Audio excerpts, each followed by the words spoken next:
Bismillah, alhamdulillah, salatu wassalamu ala rasulillah wa ala alihi wa sahbihi wa sallama taslima. An Abi Sa'id al-Khudri radhiyallahu an qala Rasulullah ma min abdin yasumu yawman fi sabilillahi illa ba'adallahu bidzalikal wajhi an wajhi nar sab'ina kharifan. Muttafaqun alaih. Dari Abi Sa'id al-Khudri berkata, Rasulullah sallallahu alaihi wasallam bersabda, barang siapa atau siapa saja dari kalangan hamba berpuasa satu hari di jalan Allah Subhanahu wa taala, kecuali Allah akan menjauhkan wajahnya dari neraka jahanam selama 70 tahun. Hadis ini menyebutkan tentang keutamaan berpuasa. Apakah itu puasa Ramadan ataukah puasa sunnah? Nah, di sini diikat dengan fi sabilillah. Berpuasa atas satu hari di jalan Allah. Apakah maksudnya di sini fi sabilillah itu di saat kita berjihad, perang gitu? Ataukah di saat kita menjalankan ketaatan? Ibnu Al-Jauzi membatasi bahwa fi sabilillah maknanya adalah al-jihad.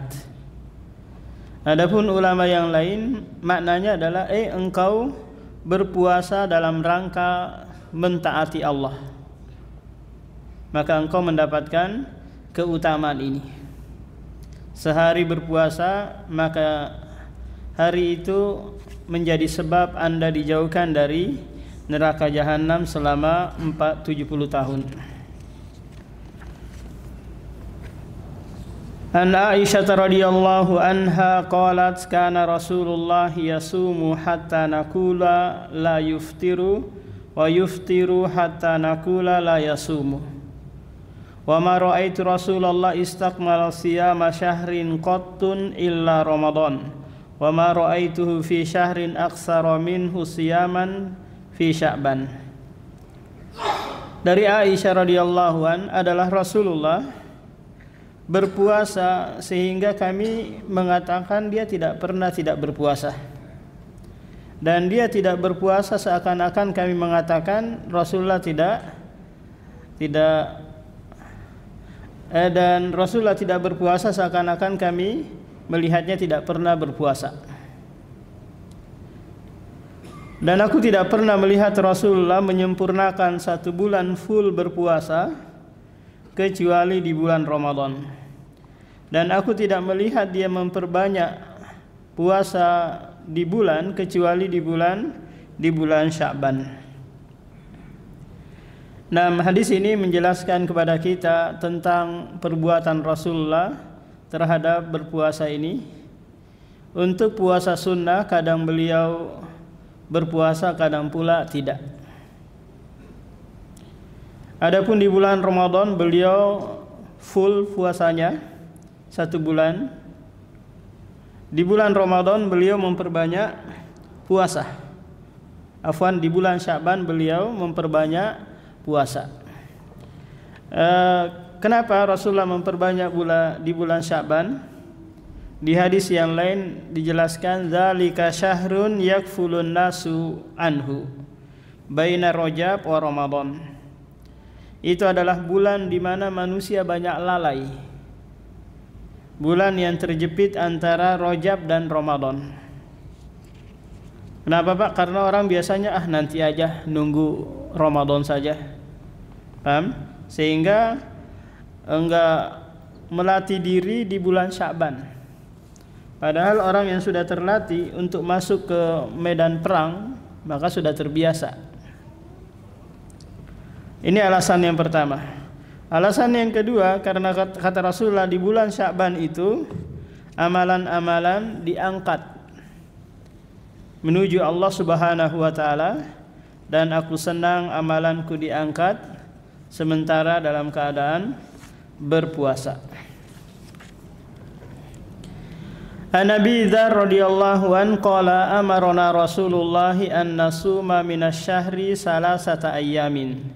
Salasa asyarata wa arba asyarata wa khamsa asyarata.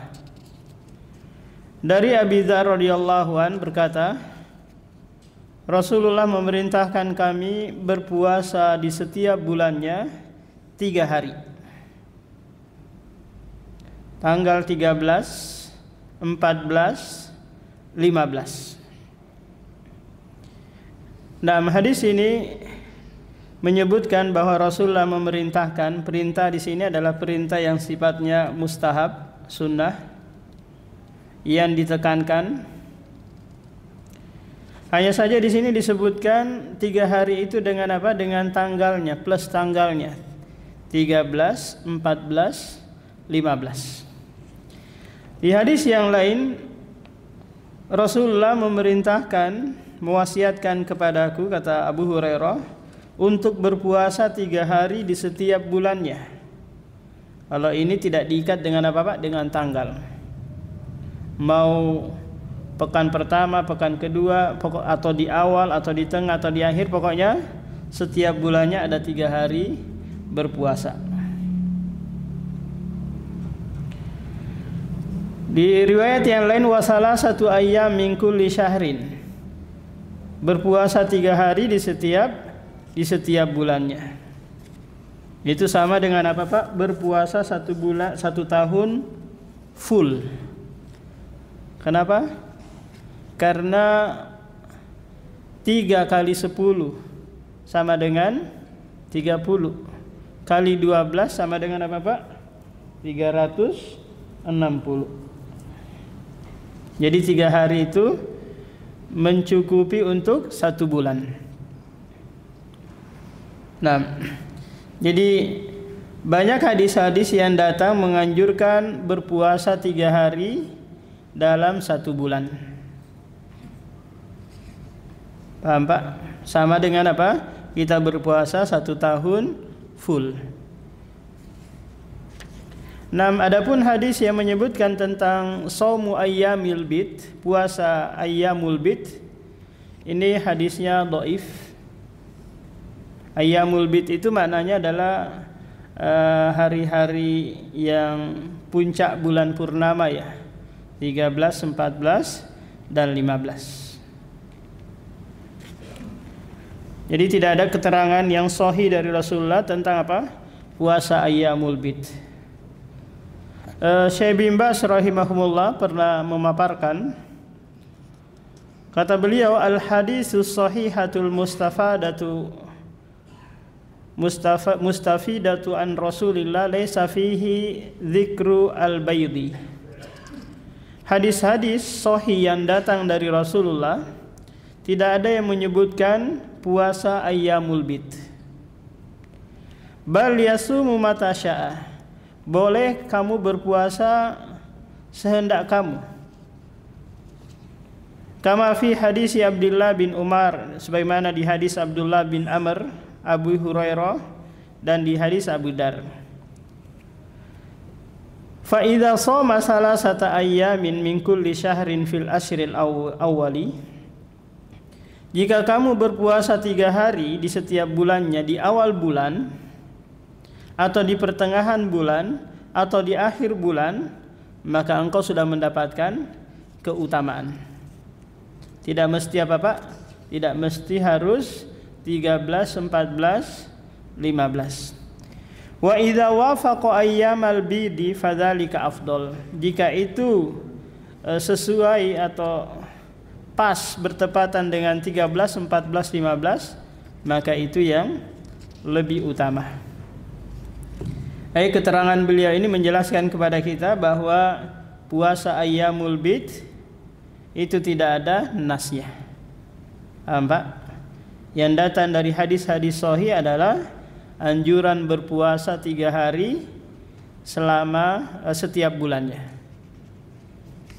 Nah, atau kalau kita mau menggabungkan niat sekalian Senin Kamis, paham? Atau puasa Daud selang-seling, maka berarti mendapatkan dua keutamaan. An Abi Hurairah radhiyallahu anna Rasulullah qala la yahillu lil mar'ati an tasuma wa zawjuha syahidun illa biidnih. Kata Rasulullah, tidak halal bagi seorang istri berpuasa sementara suaminya ada. Puasa apa yang tidak dibolehkan ini, Pak? Puasa sunnah. Kecuali dengan izin suaminya. Kenapa? Karena melayani suami itu hukumnya wajib, sementara puasa sunnah hukumnya sunnah. Ketika bentrok ini antara sunnah dan wajib, maka dikedepankan yang wajib. Nah, kapan si istri nggak perlu izin suaminya ketika ketika dia mau puasa sunnah? Satu, kalau suaminya di lokasi, paham? Suaminya keluar kota mungkin, lagi tidak ada di rumah, maka nggak perlu, bang saya izin dulu ya puasa. Dia nelpon izin suaminya, nggak perlu, paham? Karena suaminya nggak ada di rumah. Atau kebetulan suaminya punya dua istri, kebetulan pas mau puasa sunnah dia di istri yang lain. Nah, maka hal ini dia boleh berpuasa meskipun tanpa izin suaminya. Jadi wanita atau istri berpuasa sunnah itu harus izin suaminya. Gimana kalau sebaliknya, Pak? Suami kepengen puasa sunnah, apakah harus izin kepada istrinya? Sayang izin ya, saya mau mau puasa sunnah. Nggak perlu izin. Tapi kalau sekiranya si istri kepengen berhajat gitu kepada suaminya, maka si suami harus melayani, mengedepankan hak istrinya. Kemudian setelah itu dia lanjut puasanya. Puasa apa kira-kira ini, Pak? Puasa sehat. Paham? Puasa diet, bukan puasa puasa ibadah. Karena sudah batal tadi dengan berhubungan badan. Zada Abu Daud ghairu Ramadan, kecuali puasa Ramadan, maka enggak perlu izin. Kenapa, Pak? Karena kewajiban kepada Allah lebih dikedepankan daripada kewajiban kepada suami. Nabi Sa'id Al-Khudri radhiyallahu anna Rasulullah naha an siyam yaumaini, yaumil fitri wa yaumil an-nahri. Dari Abu Sa'id bahwasanya Rasulullah bersabda, beliau melarang berpuasa di dua hari, yaitu hari Idul Fitri dan hari Idul Adha. Kenapa dua hari ini dilarang, Pak? Karena dua hari ini adalah yaumul akli wasyurbi, hari makan-makan dan minum. Toh juga baru selesai dari dari berpuasa full Ramadan. Masa dilanjut lagi di tanggal 1 Syawal? Maka Allah dan Rasulnya melarang berpuasa di dua hari ini, Pak. An Nubaisyata Al-Hudhali qala Rasulullah ayyamu tasyrik ayyamu aklin wa syurbin wa dzikrillah. Rasulullah bersabda, hari-hari tasyrik adalah hari-hari makan dan minum dan mengingat Allah, atau zikir kepada Allah. Ini juga 3 hari dilarang berpuasa di dalamnya. Hari tasyrik tanggal 11, 12, 13. Dinamakan tasyrik, Pak. Kenapa? Karena pada waktu itu orang-orang mengawetkan dagingnya, dengan cara dijemur. Paham? Dijemur. Karena melimpah daging pada waktu itu, belum ada mesin pendingin, maka cara mengawetkannya dengan dijemur. Maka hari tasyrik dilarang berpuasa, kecuali bagi mereka yang enggak mendapati hadiu, hewan kurban untuk disembelih di tanggal 10, mungkin karena enggak ada yang jual di Mekah, paham Pak? Dan dia juga enggak bawa sendiri dari kampungnya, maka dia nanti berpuasa 3 hari di sana dan 7 hari apabila dia pulang ke kampungnya. Paham Pak? Jadi tanggal 11, 12 dan 13 dia berpuasa. Pengganti apa? Hewan kurban yang tidak bisa dia sembelih. Wa an Aisyah wa ibni Umar qala lam yurakhas fi ayyami tasyrik ayyusomna illa liman yajid al hadiyah. Rasulullah tidak memberikan rukhsah untuk berpuasa di hari-hari tasyrik kecuali bagi yang tidak mendapati hewan kurban. Ini terkhusus bagi apa Pak? Bagi jemaah haji. Karena jemaah haji yang hewan yang mereka sembelih itu namanya hadiyu. Paham? Kalau kita yang enggak haji namanya apa? Uduhiyah.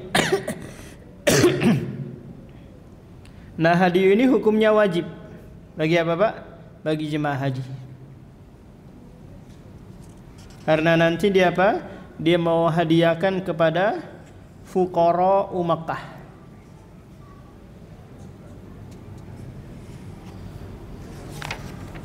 An Abi Hurairah radhiyallahu anin Nabi sallallahu alaihi wasallam la takhtassu lailatal jum'ati bi qiyamin min bainal layali wa la takhtassu yaumal jum'ati bi siyami bainal ayyami illa ayyakuna fi shaumin yasumuhu ahadukum.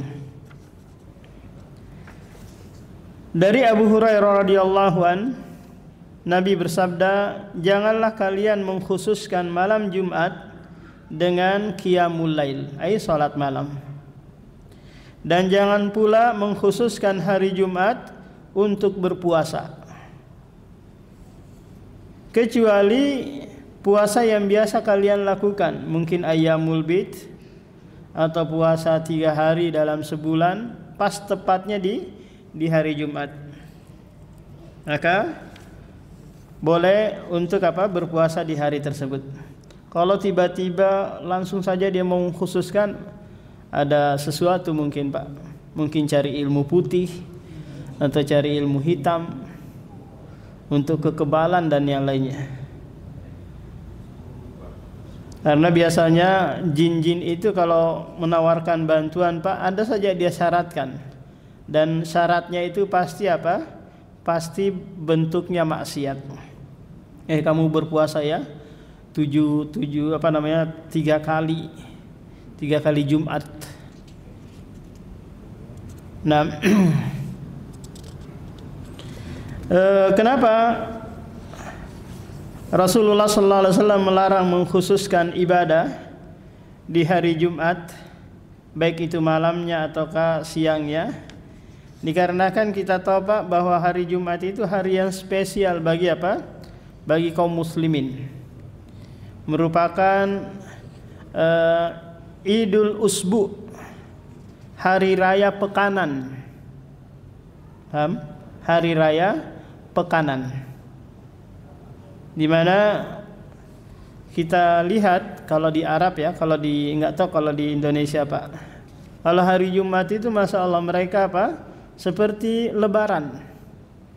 Mereka berpakaian rapi, kemudian makanan dihidangkan di rumah, orang-orang dipanggil berkunjung ke rumahnya. Bahkan mereka apa? Rebutan nyari orang yang untuk bisa berkunjung ke rumahnya. Dulu saya masih kecil gitu, saya rasakan juga ini Pak. Kalau hari Jumat itu pasti makanan enak-enak. pasti di rumah itu disediakan makanan yang spesial. Pulang Jumatan langsung langsung kita kayak hari raya gitu. Tapi itu sekarang sudah nggak nampak lagi Pak ya. Nah, wa Nabi Hurairah radhiyallahu an qala Rasulullah la yasumanna ahadukum yaumal jum'ati illa ayyasuma yauman qablaha aw yauman ba'dahu. Janganlah salah seorang di antara kalian berpuasa di hari Jumat kecuali kalian berpuasa sebelumnya atau setelahnya. Tatkala Rasulullah mendapati sahabiah sedang berpuasa di hari Jumat, maka Rasulullah bertanya kepadanya, "Asumti amsi? Apakah engkau berpuasa kemarin?" Kata wanita ini, "Enggak." Aturidina, kemudian pertanyaan yang kedua, aturidina antasumi godan, apakah engkau mau berpuasa besoknya, hari Sabtu? Qalat la, dia juga mengatakan enggak. Maka kata Rasulullah, fa'aftiri, batalin puasamu. Paham? Karena ini adalah puasa yang sifatnya maksiat. Jangan dilanjutkan. An Abi Hurairah radhiyallahu anna Rasulullah qala idza intasafa Sya'banu fala tasumu, rawahul khamsatu wastankarahu Ahmadu. Dari Abu Hurairah radhiyallahu bahwasanya Rasulullah bersabda, apabila tiba pertengahan Sya'ban atau nisfu Sya'ban, maka janganlah kalian berpuasa. Tapi hadis ini Hadis ini hadis yang mungkar karena adanya rawi yang dhaif yang tidak pantas diterima periwayatannya. Nah, jadi kita tidak boleh mengkhususkan puasa nisfu Sya'ban dan mengkhususkan juga malamnya dengan dengan ibadah. Karena hal ini adalah perbuatan yang tidak ada tuntunannya. Rasulullah menganjurkan hanya memperbanyak puasa di bulan Sya'ban. An Samma'i binti Busrin anna Rasulullah qala la tasumu yaumas sabti illa fi mafturidu alaikum. Kata Rasulullah, janganlah kalian mengkhususkan puasa di hari Sabtu kecuali itu memang diwajibkan atas kalian. Jika kalian tidak mendapati sesuatu yang bisa membatalkan kecuali dengan inap, anggur gitu yang kamu makan, maka makanlah untuk membatalin puasa tersebut.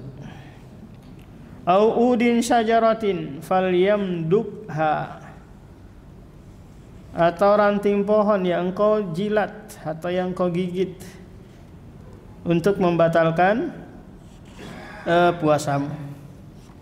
Nah, hadis ini menyebutkan larangan berpuasa di hari Sabtu. Mengkhususkan di hari Sabtu. Tapi kalau menggabungkan antara Jumat dan Sabtu, maka ini dibolehkan sebagaimana penjelasan sebelumnya. Ini bagi bagi mereka yang mensahihkan hadis ini. An Ummi Salamah radhiyallahu anha anna Rasulullah kana aktsara ma kana yasumu minal ayyami yaumus sabti wa yaumul ahadi wa kana yaqul innahuma yauman idi lil musyrikin wa ana uridu an ukhalifahum. Akhrajahu an-Nasa'i wa sahhahu Ibnu Khuzaimah.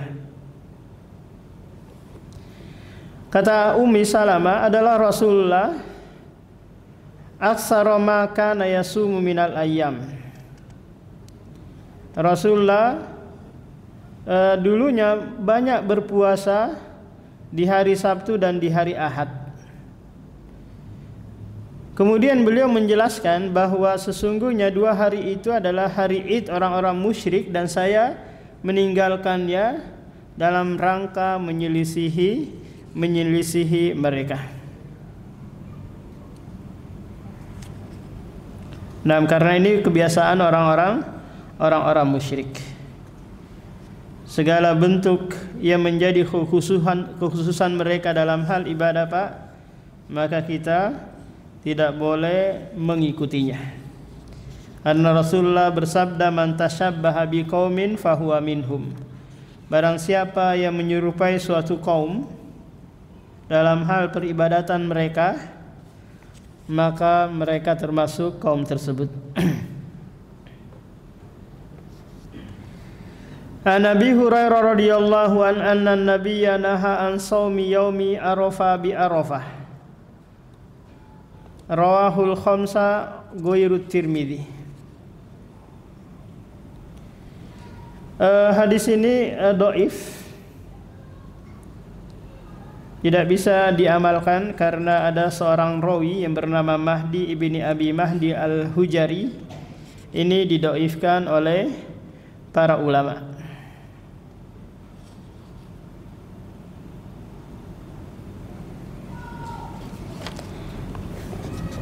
An Abdullah bin Amr qala Rasulullah la shoma man shomal abadah. Tidak ada puasa, kata Rasulullah, bagi yang berpuasa setahun full. Tidak ada yang bolong setahun 360 atau 365 hari dia puasa terus. Ini dilarang. Kenapa, Pak? Karena di tahun tersebut pasti ada hari-hari yang dilarang berpuasa di dalamnya. Jadi bukan tuntunan Rasulullah, meskipun Anda kuat berpuasa, maka tidak dianjurkan terus-menerus berpuasa. Dalam riwayat yang lain, la shoma wala aftara. Dia tidak berpuasa dan tidak pula berbuka, terus berpuasa.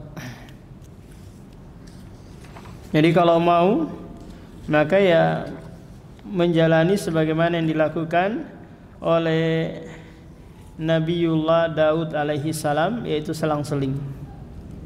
Hari ini puasa, besok enggak, besoknya lagi puasa. Selesai, Pak, tentang apa? Siam, puasa, atau puasa-puasa sunnah. Ada yang ditanyakan dulu, Pak, sebelum kita masuk pembahasan i'tikaf dan qiyamul lail. Jadi kan beberapa dalil bahwa ada 5 hari kurang lebih tepat yang haram puasa, hari Id, 2 Id, 2 hari Tasrik. Yang terakhir sudah bilang diharapkan berpuasa dalam 1 tahun tertentu. Berarti dalam 1 tahun itu selain dari 5 hari itu diperbolehkan.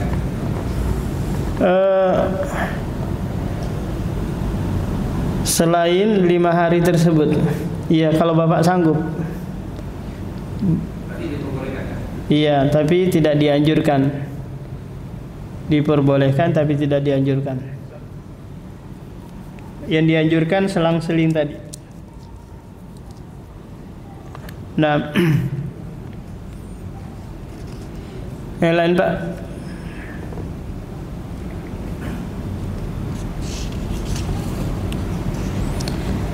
Babu al-i'tikaf. Penulis akan memaparkan hadis-hadis tentang i'tikaf. Kok ini dibahas dalam Kitabus Shiyam? Iya, karena i'tikaf itu pada umumnya apa, Pak? Terjadi di bulan Ramadan, di 10 terakhir Ramadan. Karena kebiasaan Rasulullah i'tikaf setiap tahunnya di 10 terakhir Ramadan. Apakah i'tikaf itu disyaratkan harus puasa? Maka jawabannya tidak.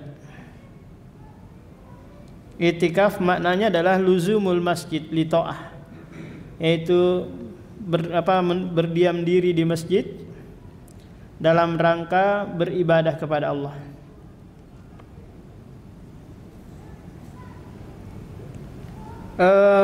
Minimal itikaf berapa? Para ulama berselisih, ada yang mengatakan meskipun sesaat gitu, sebentar, datang ke masjid sejam 2 jam gitu, diam sejenak, jauh dari urusan dunia, zikir ibadah, maka ini sudah dianggap iktikaf. Ada juga yang menganggap bahwa iktikaf itu minimalnya 1 malam. Paham Pak? 1 malam. Kenapa? Karena Umar pernah izin kepada Rasulullah untuk menunaikan nazarnya. Di masa jahiliyah dulu dia pernah bernazar untuk iktikaf di Masjidil Haram 1 malam. Maka kata Rasulullah, aufi bin nadri, penuhi apa? Nazarmu. Nah, ini dalil yang dijadikan oleh ulama kita bahwa minimal iktikaf itu 1 malam. 1 malam itu mulai dari mana Pak? Mulai dari terbenamnya matahari hingga munculnya fajar shodiq atau waktu sholat subuh. Nah, kalau kita mau iktikaf malamnya, besoknya pulang kerja lagi, beraktivitas lagi, maka ini sudah dianggap iktikaf. Nama Allah Subhanahu wa taala sebutkan di dalam Al-Qur'an, wa antum akifuna fil masajid, sementara engkau iktikaf di masjid. Dan Allah mengikat iktikaf itu Pak hanya di mana? Di masjid. Tidak boleh di musola, kecuali musolanya mungkin sudah dipakai sholat 5 waktu berjamaah, maka statusnya dia adalah masjid.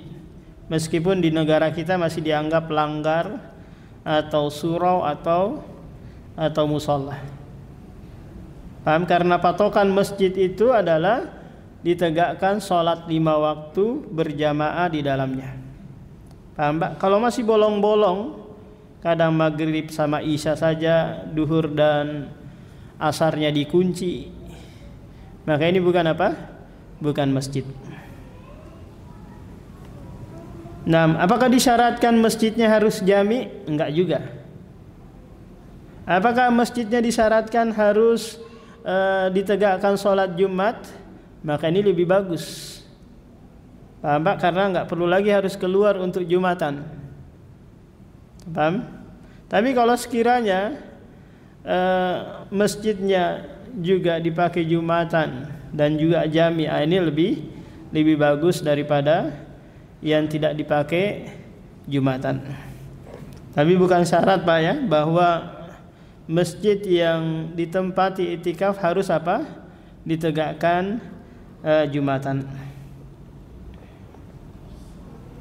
Jadi iktikaf ini hukumnya apa?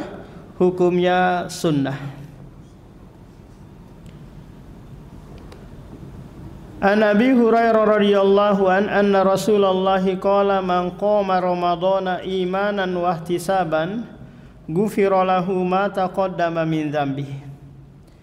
Barang siapa yang menegakkan Ramadan, maknanya adalah menjalankan aktivitas ibadah di dalamnya. Salat malam atau salat tarawih di malam harinya, kemudian puasa di siang harinya, kemudian sedekah dan ibadah-ibadah yang lainnya. Karena Ramadan itu Pak dianggap bulan yang mubarak karena banyaknya aktivitas ibadah di dalamnya, bukan karena banyaknya kue-kue di dalam di bulan Ramadan. Dia menjalankan ibadah di bulan Ramadan karena iman dan ihtisab. Ihtisab itu Pak mencari pahala.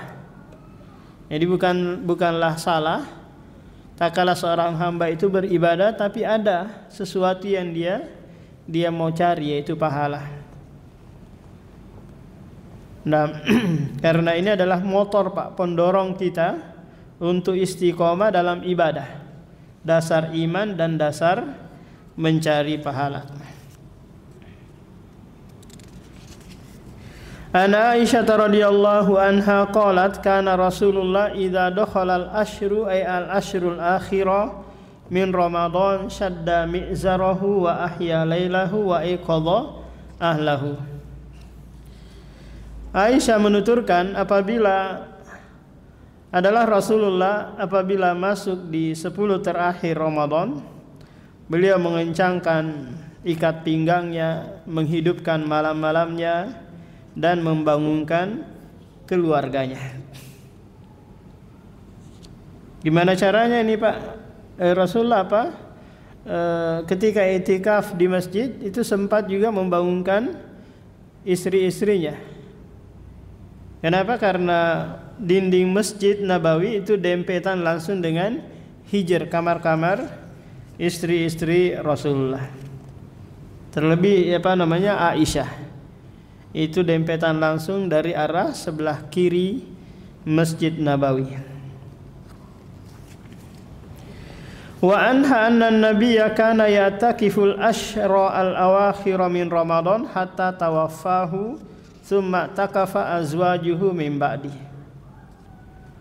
Kata Aisyah adalah Nabi sallallahu alaihi wasallam i'tikaf di 10 terakhir Ramadan hingga Allah mewafatkannya. Setiap tahun Rasulullah i'tikaf.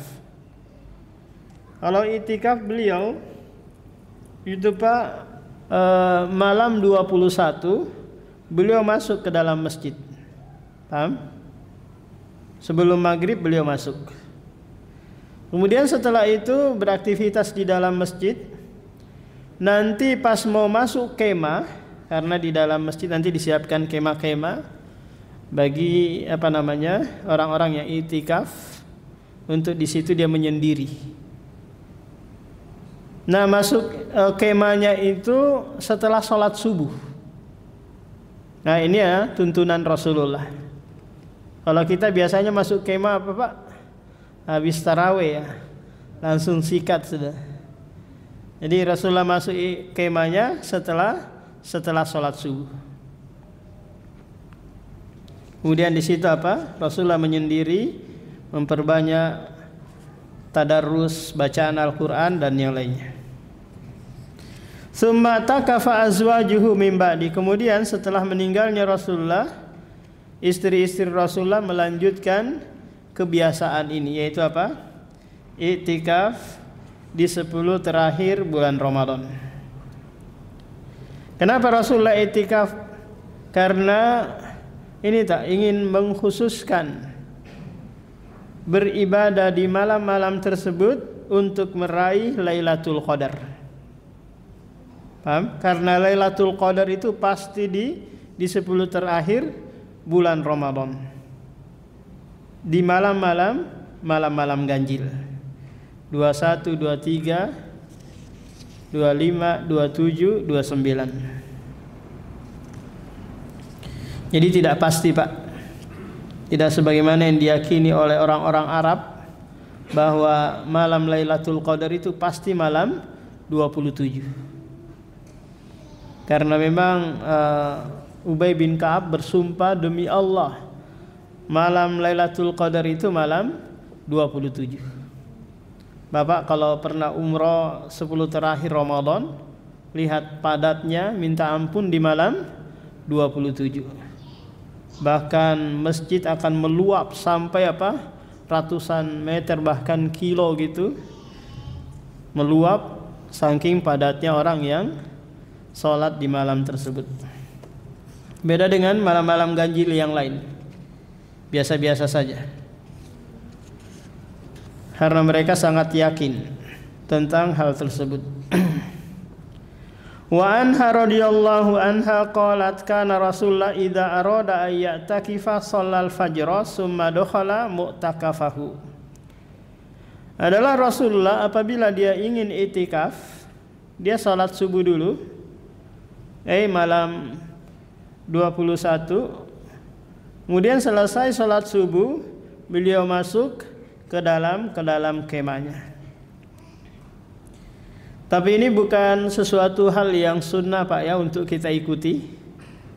Kalaupun kita mau masuk kemah setelah Isya atau setelah sholat tahajud silahkan. Nah, ini perbuatan Rasulullah. Tapi tidak menunjukkan apa-apa hal tersebut sunnah untuk diikuti bagi umatnya.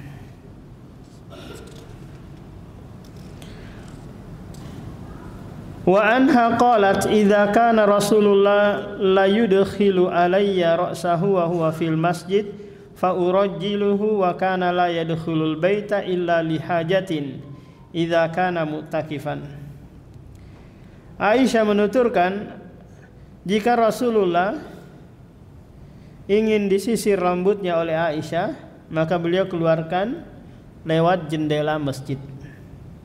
Akhirnya Aisyah menyisir rambut Rasulullah, dan Rasulullah itu tidak masuk ke dalam rumah, keluar dari masjid, kecuali ada hajah, mungkin makan atau mungkin buang hajat, apabila beliau iktikaf.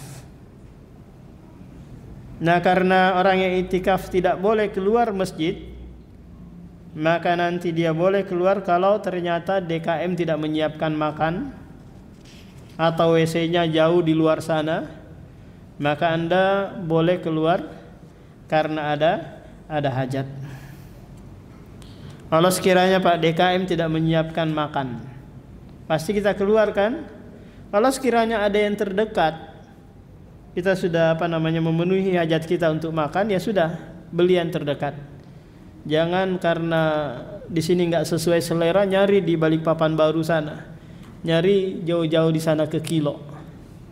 Ini membatalkan iktikaf. Jadi hajahnya sudah terpenuhi, maka segera kembali lagi ke dalam masjid. Nah, demikian Pak, kita cukupkan. Subhanakallahumma wa bihamdika, asyhadu an la ilaha illa anta, astaghfiruka wa atubu ilaik.